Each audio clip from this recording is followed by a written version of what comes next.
good tone setter.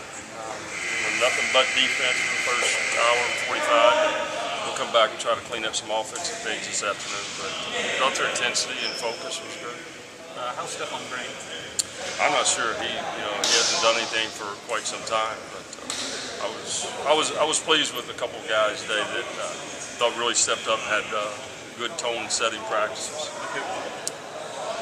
We had several guys. Jamal Crook, for one, I thought he was very vocal, but one that I was probably most pleased with was Kenny Anibo. I thought he was terrific.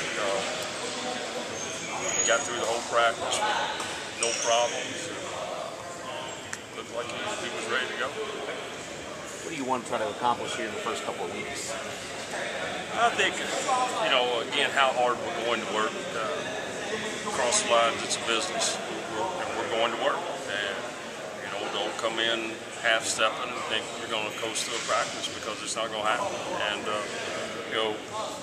don't get comfortable if you feel like you're on the first team. There's really not a first team right now, but I'm sure some guys think they're going to start. But we can flip jerseys and that can change quick.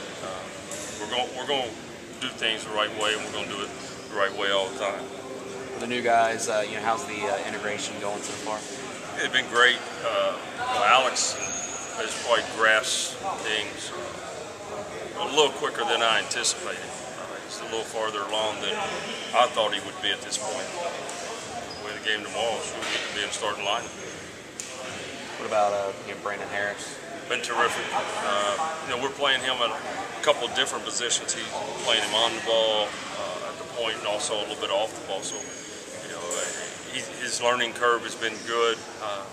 Eddie's been slowed by injuries most of the summer, and it's taken him some time to get back, but he's going to be fine as well. You said last night at Hysteria Price, strained calf, is that right? I mean, how long is he going to be sidelined?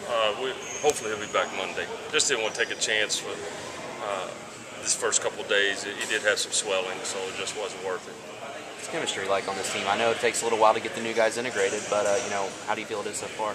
I think they've been great. I mean, they all pull for each other, and I can tell they care about each other. And I give Jamal Crook a lot of credit for that. I mean, he's a senior, and he seems to bring these guys along. But it's a credit to each and every one of them. They all run over to Nigel before every practice and after every practice before we huddle. So, they still know how big a part of this basketball team he is as well. You mentioned your president, Kenny. It looks, just the naked eye, looks like he's a little bit stronger this year, maybe a little bit slimmer, like a little more like a basketball player almost. I mean, what was his off-season like, and how did he prepare for this year? I think obviously he's done a great job. I mean, he's trimmed down, but his conditioning is what I'm most impressed with. He looked great, and there's been times where he hasn't finished an entire practice, and that was kind of on our minds as coaching staff. Can he do this when we get started? Can he be a guy that can go the entire 2 hours? Can he make it to a 2.5-hour practice and sustain it? And he did. And there were a couple times I thought, he's getting ready to hit the wall, and we just kept encouraging him. Look, this is when you got to dig down. And shoot, he took it to another level.